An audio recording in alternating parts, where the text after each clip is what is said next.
Aujourd'hui, on parle du concept des articles à deux mains avec mon invité du jour, Arnaud Bélanger. Bienvenue à l'épisode 81 de l'Accélérateur. L'Accélérateur, le seul podcast francophone qui propulse les résultats de votre entreprise à une vitesse fulgurante. Vous y entendrez des entrevues et des reportages sur l'entrepreneuriat, le social selling et le marketing. Je suis votre hôte, Marco Bernard. Salut tout le monde! Marco Bernard avec vous aujourd'hui en cet épisode 81. Et aujourd'hui, on va parler du concept des articles à deux mains avec mon invité Arnaud Bélanger. Je vous mets en situation, on est sur LinkedIn le 6 juillet 2017 et Arnaud Bélanger à ce moment-là vient vers moi en me proposant de faire un article à deux mains. Je suis intrigué, je suis curieux, comme vous le savez probablement. Alors, je discute avec lui du concept. Je trouve tout de suite ça intéressant, je trouve ça séduisant comme idée. Je fais ni une ni deux, puis je l'invite alors à venir en parler avec moi sur le podcast pour que vous puissiez, vous aussi, être capable d'en bénéficier. Il y a eu quelques soucis à l'automne qui ont fait en sorte qu'on a dû repousser cette fameuse entrevue-là avec Arnaud Bélanger, mais nous voilà aujourd'hui prêts pour cette entrevue. Alors Arnaud vient nous parler du concept, mais aussi de ce que les deux parties peuvent en retirer, de comment l'appliquer selon lui. On va même à la fin vous lancer un défi à la fin de l'entrevue pour vous entraîner avec nous pour quiconque voudrait tester justement ce concept-là. Alors j'espère que vous vous sentez d'attaque pour justement ouvrir vos horizons à un nouveau concept. Je pense que vous allez particulièrement être intrigué par ceci. Je vous rappelle, avant de vous laisser à l'entrevue, les façons de me rejoindre. Donc, vous pouvez le faire au facebook.com/M Marco Bernard. Vous pouvez également le faire sur Instagram au instagram.com/M Marco Bernard ou simplement sur mon courriel personnel au parler, P-A-R-L-E-R, @marcobernard.ca. Et en terminant, vous avez aussi une adresse que vous ne voulez pas rater, c'est-à-dire que je vous ai mis une page sur mon site internet qui va vous garder informé de toutes les primeurs et c'est le marcobernard.ca/primeurs au pluriel tout simplement. Alors rendez-vous sur cette page pour ne rien manquer. Il y aura énormément de primeurs dans les prochaines semaines. Alors vous ne serez pas déçus. Passez faire un tour par cette page pour vous inscrire, pour ne rien manquer des primeurs qui vont avoir lieu dans les prochaines semaines. Et finalement, j'aurais une petite faveur à vous demander. Donc, je ne sais pas présentement sur quelle plateforme vous nous écoutez. Évidemment, vous pouvez écouter directement sur le site internet marcobernard.ca, mais le podcast Accélérateur est aussi disponible sur Stitcher, Google Play, Spotify et iTunes.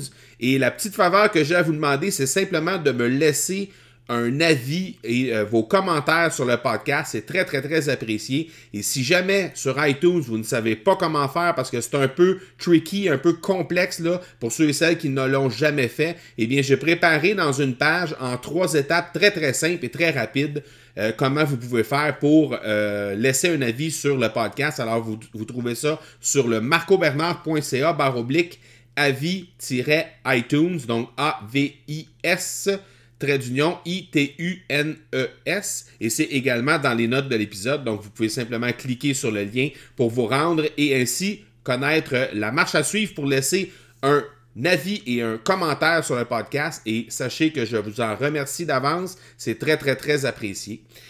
Le partenaire de cet épisode, c'est Production Extrême et c'est une entreprise qui est basée à Granby au Québec, qui est spécialisée dans la création de collections privées pour entreprises. Pour vos besoins en vêtements ou articles promotionnels ou encore en uniforme corporatif, cette équipe d'une 40aine de personnes vous servira avec un degré de créativité et d'expertise inégalé dans le domaine. Forte de ses 62 années d'expérience dans le secteur de la confection de vêtements, Production Extrême peut aussi vous aider dans des projets de création entièrement personnalisés. Que ce soit pour une production locale ou en Orient, l'équipe de vente a les outils qu'il faut pour vous répondre à vos besoins. Profitez de leur offre spéciale aux auditeurs de l'Accélérateur disponible au marcobernard.ca/extrême. Alors, on est avec Arnaud Pelletier. Un gros merci, Arnaud, d'avoir accepté l'invitation d'être sur l'accélérateur. C'est très apprécié. Bonjour à toi. Arnaud, je te laisse quelques minutes pour te présenter, nous donner un peu ton parcours professionnel, d'où tu viens, qu'est-ce que tu fais dans la vie. Alors, qu'est-ce que je fais? Je veux faire passer au niveau supérieur les entreprises en travaillant avec les gens et je m'appuie sur mes 25 ans d'expérience en ayant été du côté opérationnel, chef de projet, directeur de programme, patron de PME, membre de conseil d'administration d'entreprises de taille intermédiaire en France et en ayant travaillé en France et à l'étranger.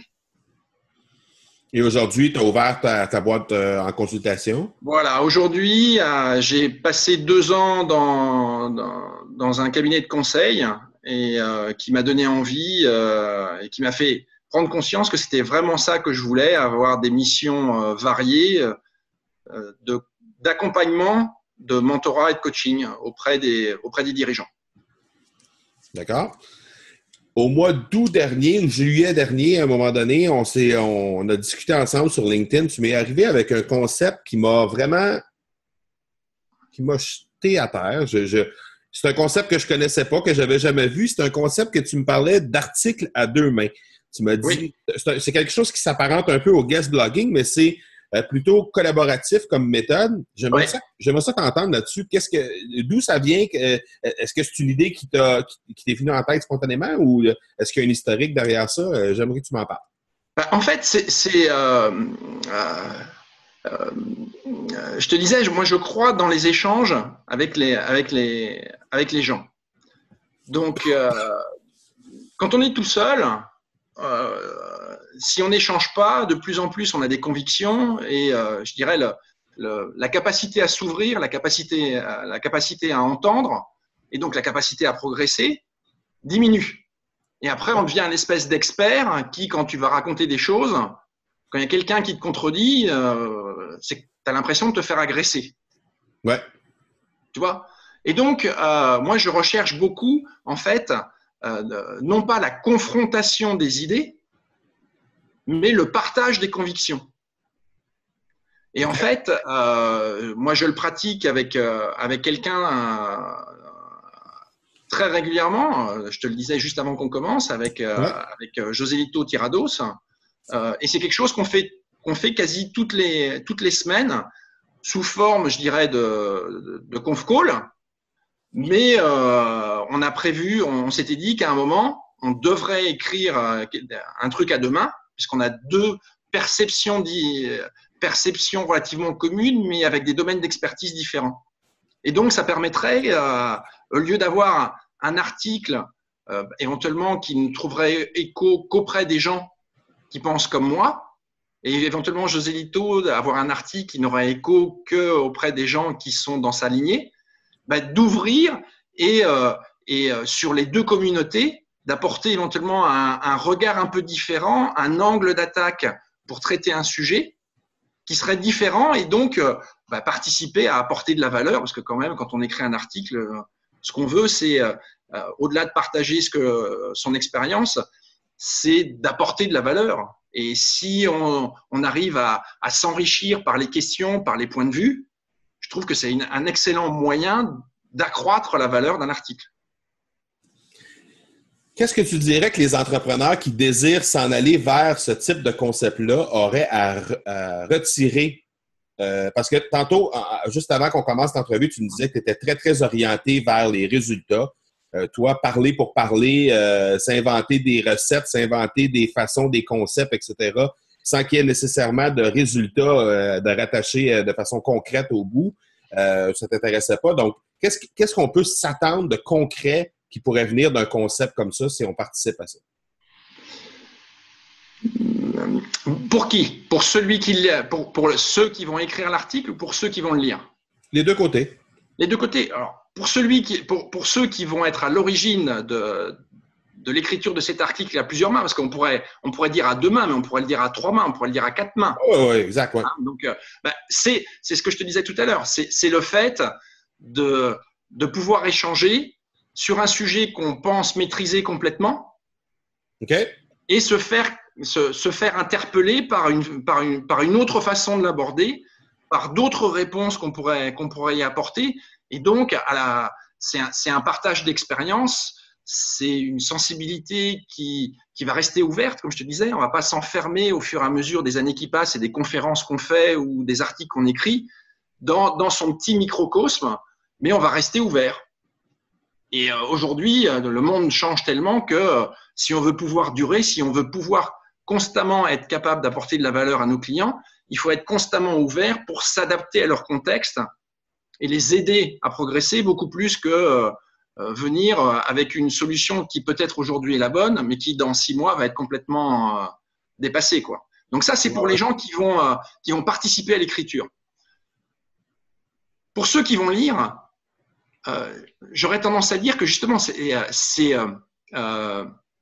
va être la richesse des points de vue sur un sujet qui est commun, qui va donc leur permettre de voir, de ne pas avoir une espèce de la vérité, c'est celle-là, mais éventuellement avec des gens qui vont dire moi, ma conviction, c'est celle-là, moi, ma conviction, on n'est pas loin, mais c'est un peu différent, et donc leur ouvrir en fait le champ des possibles. Je comprends. Pour qu'ils arrivent à trouver non pas un espèce de messie ou un espèce de gourou, mais leur donner la possibilité de se faire leur propre opinion par rapport à qui ils sont, par rapport à leur entreprise, par rapport aux valeurs de l'entreprise, pour trouver, je dirais, un espèce de système qui va leur retirer le déclic pour qu'ils puissent repartir en avant, mais en maîtrisant comment ils vont y aller. OK, intéressant. Disons que tu as à faire un type d'article comme ça. Quels seraient les critères? Comment choisirais-tu la personne avec qui tu vas participer, avec qui tu vas collaborer pour monter? Parce qu'il y a sûrement des gens qui trouvent que l'idée est intéressante, là, puis ils n'ont peut-être jamais entendu parler de ça, ils trouvent ça intéressant. Sur quoi tu te baserais pour sélectionner la personne avec qui tu vas collaborer pour faire un article comme ça? Un minimum d'alignement sur les valeurs. OK. Ça, c'est pour moi, voilà, quelqu'un qui serait, qui considérerait que les solutions, on doit faire fi de l'environnement, on doit faire fi de l'éthique, on doit tuer l'autre, on doit exploiter les collaborateurs. Je veux dire, l'article ne donnerait rien du tout. Ça serait un combat, ça n'apporterait rien. Donc, je dirais, il y a un minimum de valeurs humaines qu'il faut partager. Il faut que ce soit dans un esprit collaboratif plutôt qu'un esprit compétitif. Voilà, un esprit, entre guillemets, bienveillant. Celui qui consiste à dire que je viens avec ce que je sais, je peux avoir tort, je vais écouter l'autre et on va discuter et pas s'affronter. Sur la sélection du sujet, est-ce que tu irais avec quelqu'un qui est nécessairement dans la même branche que toi ou connexe à toi ou complémentaire, ou comment tu sélectionnerais la personne en fonction du sujet qui serait abordé? Plus on va aller vers des sujets, je dirais, techniques, plus ça serait des gens qui ont une certaine expérience dans ce domaine-là. Après,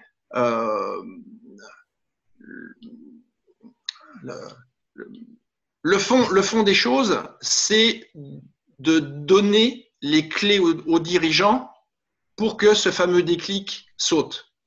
Donc, à partir du moment où il y a quelqu'un qui a la même problématique, qu'il partage les mêmes valeurs, de toute façon, ça va être intéressant. OK. Donc, voilà, moi je dis, en premier, c'est le partage des valeurs humaines. Et le deuxième, c'est une problématique, une difficulté ou un rêve partagé. OK.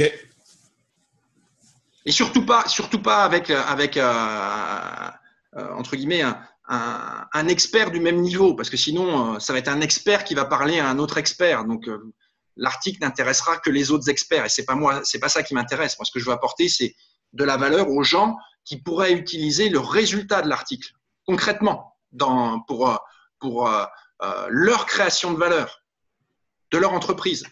OK, ça, c'est dans la façon d'écrire, dans le fond, parce que ça peut très bien être deux experts, mais qui parlent ensemble d'une solution sur un problème X ou sur une thématique X et qui vont, mais qui vont s'attarder aux résultats finaux de cette problématique-là. Non, je pense que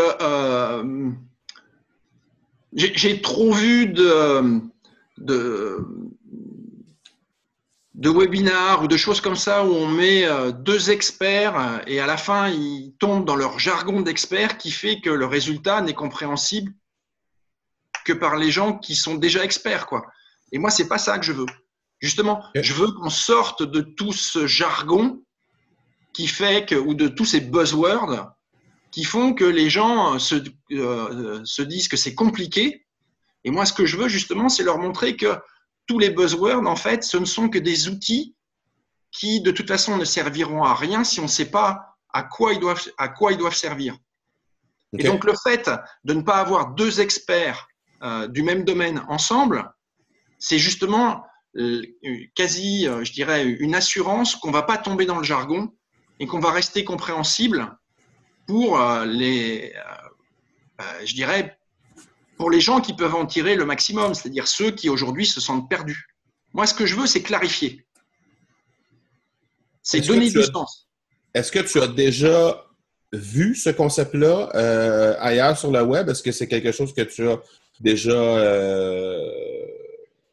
déjà expérimenté toi-même ou que tu as déjà lu des gens qui participaient dans un type de concept comme ça?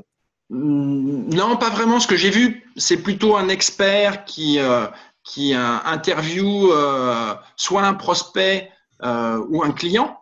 OK. Mais c'est soit en amont, soit en aval, mais dans une approche business.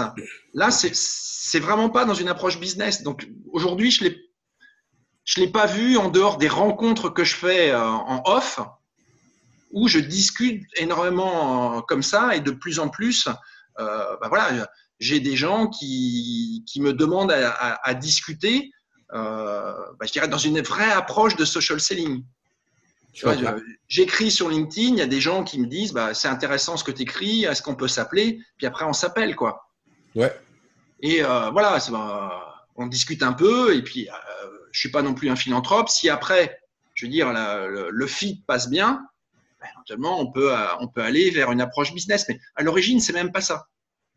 Mm-hmm. Ce que je veux, c'est arrêter tous ces jargons qui font peur aux gens qui sont pas initiés. Et leur dire qu'à la rigueur, ils ont raison de ne pas avoir plongé dedans s'ils ne savent pas à quoi ça sert, quoi.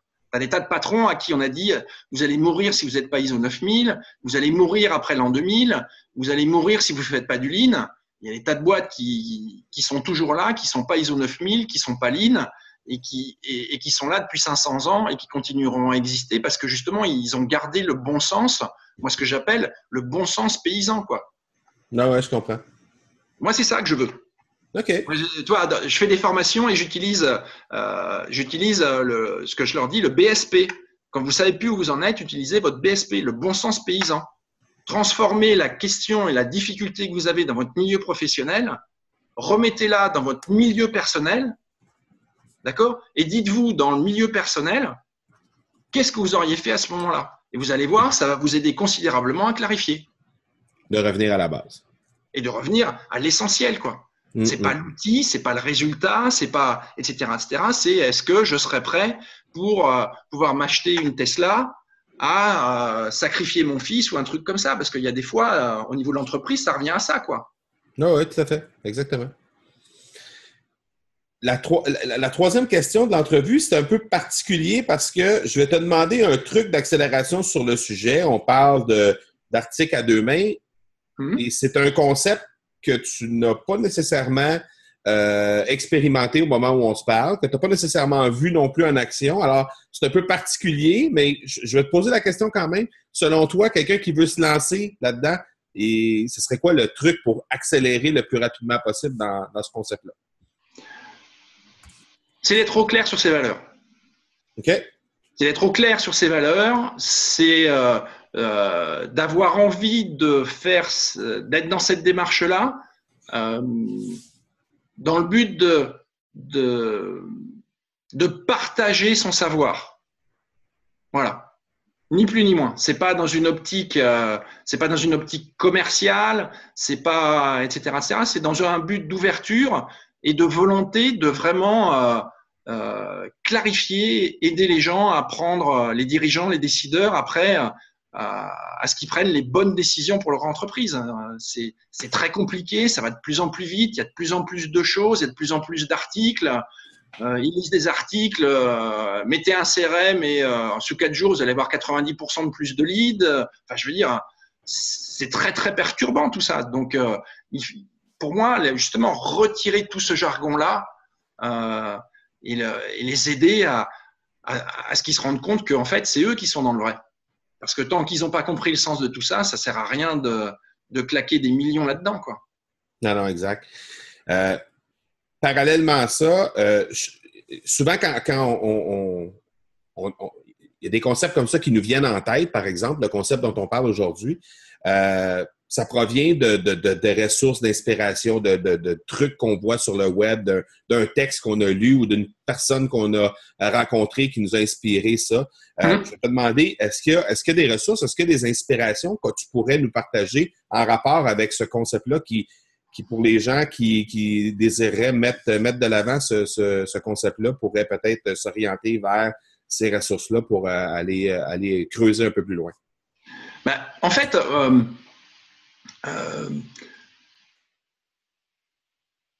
quand j'ai commencé mon activité de freelance, en fait, j'ai été dans un club de gens qui montaient leur activité. Et en fait, j'ai rencontré une personne où justement, on s'est rendu compte très rapidement qu'on partageait les mêmes valeurs humaines et qu'on était tous les deux alignés sur le sens des choses qu'on voulait faire. Sauf que moi, j'étais beaucoup plus sur de l'opérationnel et de la stratégie, je dirais, d'entreprise. Et lui, je suis pas du tout marketing. Okay. Et lui était justement très, très marketing et expérience client. Et donc, en fait, il se trouve que j'ai échangé avec lui dans le cadre de mon travail et on s'est aperçu que ça marchait très bien et on a fini par se faire plus ou moins une espèce de séance de coaching croisée une fois par semaine, 1 heure par semaine à peu près. Quand on arrive à trouver l'heure dans nos agendas, on se fait une discussion ouverte sans aucun agenda où on échange sur des problématiques pour les clients, pour les dirigeants, les décideurs. Et c'est très riche parce que de toute façon, on va sans doute créer un événement ensemble à destination des dirigeants et des décideurs en très petit comité, justement pour les aider à clarifier, pour qu'ils se rendent compte que c'est pas si compliqué que ça, que la transformation digitale, que derrière, la transformation digitale n'est qu'un outil parmi d'autres et que la première chose sur laquelle il faut être au clair, c'est quels sont vos clients, quelle est votre mission, quelles sont vos valeurs, et en fonction de tout ça, comment vous faites pour définir votre vision à 3 ans et comment vous faites pour essayer de prendre les meilleures décisions au moment où il faut, quoi. Donc voilà, c'est Joselito Tirados. Il a un ton qui est connu de tout le monde, de tous les gens qui le suivent au niveau de ses articles. Il n'a pas sa langue dans sa poche. Et généralement, même si certaines fois, moi, j'ai pas tout compris, je prends toujours un très, très grand plaisir à le lire parce qu'il y a un ton et on sent que c'est vrai. Donc voilà, moi, beaucoup d'authenticité dans son contenu. Oui. Oui, et puis c'est quelqu'un qui a été sur le terrain, c'est quelqu'un, de la même façon que moi, j'ai l'expérience de conseil d'administration d'entreprise de taille intermédiaire dans l'industrie. J'ai été patron d'une PME, donc c'est sûr que quand un patron me parle, je le comprends facilement parce que j'étais à sa place. Lui, c'est pareil. Quand il parle du marketing et du commercial, il a été sur le terrain et donc il sait de quoi il parle. OK. J'ai 2 dernières questions, 2 questions surprises qui n'étaient pas sur notre plan qu'on s'est parlé. Première question. quel est le plus grand défi pour Arnaud Pelletier en 2018? Le plus gros défi, c'est de développer mes propres clients, en fait. Aujourd'hui, je travaille beaucoup en sous-traitance. OK. Et donc, le but, ça va être aujourd'hui de transformer, je dirais, la présence que j'ai sur les réseaux pour obtenir des clients en direct. Donc, je vais continuer, c'est-à-dire que je vais ouvrir un blog, je vais me mettre à faire des vidéos, et tout ça dans le but d'apporter de la valeur, évidemment, Okay. et dans le but aussi que les gens viennent vers moi directement. D'accord. Deuxième question surprise. Je désire t'inviter je te lance un défi, en fait, d'expérimenter ce concept-là d'article à deux mains avec moi. Ouais. Et on prendra le temps que les gens voudront bien nous consacrer à lire cet article-là pour, à notre tour, leur lancer un défi de se lancer dans un article à deux mains à leur tour avec quelqu'un qu'ils choisiront dans leur réseau. Génial! Génial, ouais. Alors, je signe tout de suite, ouais. Parfait. Ah ouais, c'est génial. On se trouvera un sujet. Prochainement, je me rends sur Paris. Alors, on ira prendre un café ou une bière ou peu importe ensemble. On se trouvera un sujet à ce moment-là et on lance le défi aux gens dans le même article d'expérimenter ce concept-là à leur tour. Ouais. Et je me demande même si derrière, on ne pourrait pas aller sur la vidéo demain. À deux voix, en fait. Pardon? On pourrait passer de l'article à demain à, pourquoi pas, faire une vidéo à deux voix. Ah oui, probablement, oui, tout à fait. Tout à fait. Ça pourrait être sympa aussi. Oh oui, tout à fait, exactement. Le but étant de laisser les gens expérimenter ce concept-là, mais en même temps de les forcer à l'action vers d'expérimenter à leur tour. Et qui sait, on va peut-être créer une chaîne mondiale d'articles à deux mains ou de contenu créé à deux mains avec ça et on aura lancé le concept. Ouais, va falloir qu'on trouve un nom alors. Oui, on peut faire ça. On va tabler là-dessus et on va revenir avec ça dans notre article. OK. Qu'est-ce qui s'en vient pour toi dans les prochaines semaines, prochains mois, Arnaud? C'est le mot de la fin qui te revient? Le mot de la fin, c'est ce que je disais avec José Lito. On va expérimenter des événements à destination des dirigeants et des décideurs, justement pour faire cette espèce de truc à deux mains. OK. Hein, c'est exactement ça. On va le tester normalement au mois de mars ou au mois d'avril. Et le but après, ça va être de faire un événement comme ça en province, en France et pourquoi pas au Québec à un moment. Des petits comités où on va traiter d'une problématique de dirigeants et de décideurs par le biais de la lorgnette de José Lito et par le mien. Pas longtemps, hein. Le but, c'est pas de prendre la tête, c'est 45 minutes où on échange, nous, on met les bases et on présente nos convictions. Et après, c'est de pouvoir dialoguer avec ces dirigeants pour qu'aussi, je dirais, l'aspect collaboratif entre dirigeants puisse se faire. Donc, c'est des choses à très petit comité, une dizaine ou une quinzaine de personnes, en fait. Des événements présentiels. Exactement, oui. On ira directement sur place. Pas de PowerPoint avec du bullet point, etc., pas de tout ça. Le but, c'est on prend un sujet, on creuse dessus, lui avec sa vision, moi avec la mienne, mais de toute façon, comme on a les mêmes valeurs, on se retrouvera. Et puis après, ces questions ouvertes, en espérant qu'on les aura suffisamment bousculées pour qu'il y ait plein de questions et qu'au lieu que ça dure 2 heures, ça dure 3 heures, voire 4 heures. Et là, on sera… Et la promesse qu'on aura aussi, c'est qu'à la fin, ils repartiront avec quelque chose qui les aideront dans leur quotidien dès le lendemain. Ça, c'est la promesse qu'on fait. Intéressant. J'espère que tu vas nous partager ça sur les différents réseaux lorsque les dates seront connues. On pourra suivre ça de près. On va voir, oui, on va voir. C'est bien parti, là. C'est bien Excellent. parti.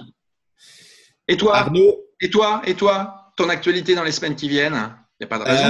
Il y a des grosses choses qui s'en viennent. Il y a un gros événement qui s'en vient sur le mois d'avril. Malheureusement, présentement, on est encore sous embargo pour cet événement-là, mais les annonces vont être faites dans les prochains jours, même, je dirais. Là. Avant, je disais dans les prochaines semaines. Là, on commence à chiffrer en jours. On parle d'ici une dizaine de jours environ, les annonces vont être faites.